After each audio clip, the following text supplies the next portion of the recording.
An overview of everything that is not paid yet? Yeah, of course. So we have two options to see what is not paid yet. Just like before, we can go through our age payable here.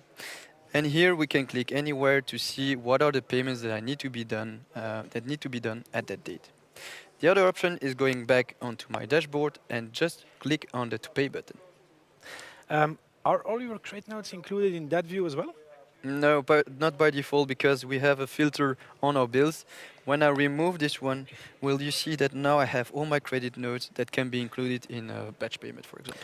All right, so now we have an overview of all our bills and credit notes that are not paid yet. How can I easily make sure that I only pay the ones that need my manual intervention? Not the ones that I might have paid by Visa, for example, or that I have an agreement with the supplier that it's automatically with a SEPA direct debit. Okay. Well, in Odoo 18, it is now possible to define a preferred payment method on your customer and on your supplier. So now we have added a group by payment method that makes it possible for us to have a direct view of on what is the preferred payment method. But here in this case, you see that, well, I have a Visa payment, a SEPA direct debit agreement. Those are payments that I don't need to pay manually.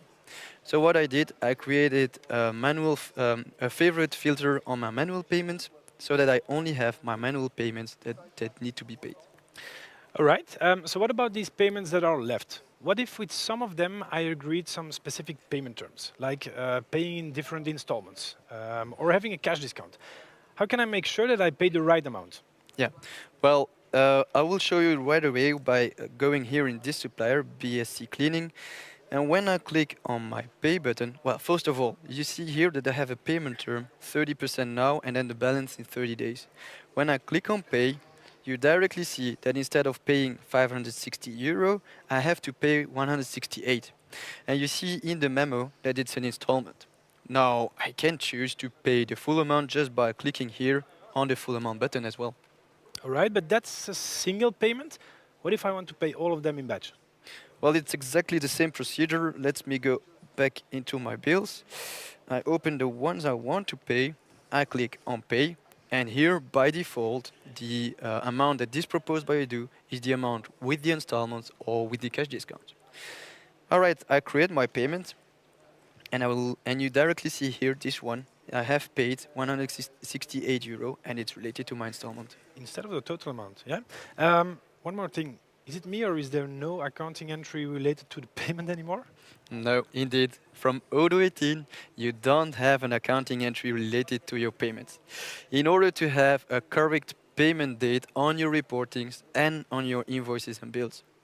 But if for legal reasons you need to add it, on your payment method, you can do it like before, adding it on your payment method on the line.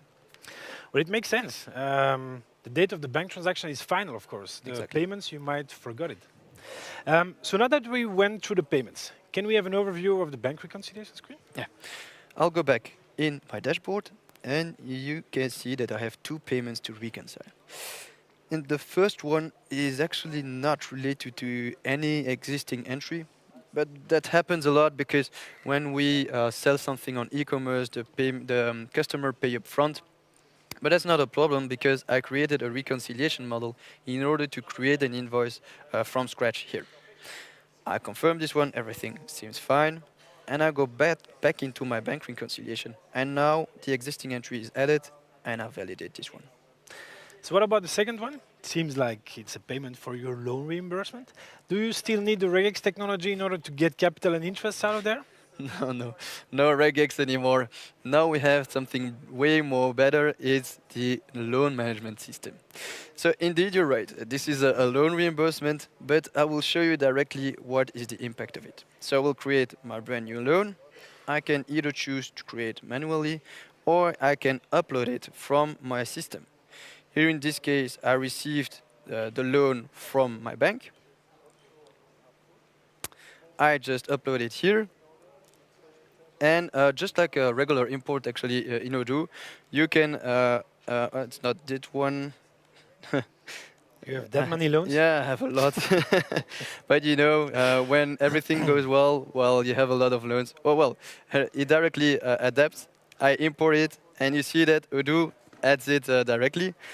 When I will confirm it, well, Odoo will recalculate what are all my payments and will create all my accounting entries so that at any time when I'm on my loan, well, I can have a look on it.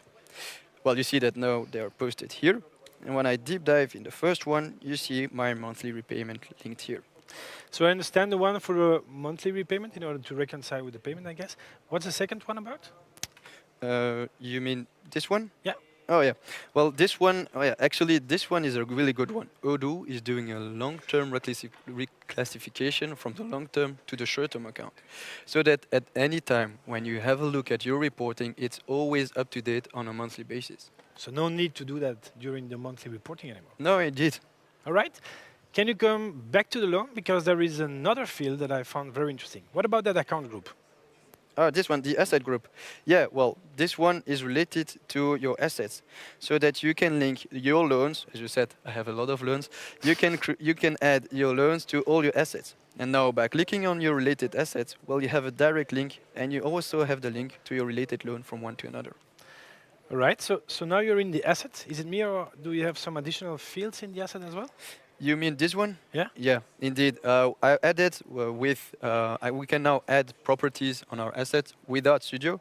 So I created some locations, some buildings in order to have more KPIs related to my assets. Okay. Always interesting to have more KPIs on asset management. So now that we went through all of that, I think we started with the payment. How can I now reconcile it? Yeah, you're right. Let's go back into my bank because indeed we still have one to reconcile. So as I said, indeed this is my loan reimbursement on my short-term account, and Odoo is proposing it by default. That's thanks to my reconciliation model that I already created, but I will go one step further and I will put it on auto-validate. And I can either choose to wait for the next reconciliation process, or I can run it manually. And by doing so, you see that it's automatically reconciled. So now you reconcile it. Is it also reconciled with the entries that you created before? No, yeah, you're right. So we have on a debit side and on a credit side, but I still need to go on my short-term account, and I will click on Auto Reconcile, and click on Reconcile, and everything is now matched together. Reconciled out of the blue. All right. I think there is one more here that we have not covered yet. What about the OCR on Visa statements? Oh yeah, that one is a really good one. I'll go back onto my dashboard. I will take my Visa statement that I received from my bank that is here. I go to my credit card type journal and I drag and drop just like I did before. And here, just like the regular OCR, the OCR is working in the backend, trying to find all the information. And when I refresh, well, you directly see that I have all my payments directly linked on my journal. No need to create these manually anymore. Is it me, or are they all posted also? Yeah, no, you're right. Well, my expenses are actually related to regular expenses that I have. So I created a reconciliation model in order to recognize it so that when I import my Visa statement, OCR it, and it's automatically posted in my accounting. All right. We're done with category 2.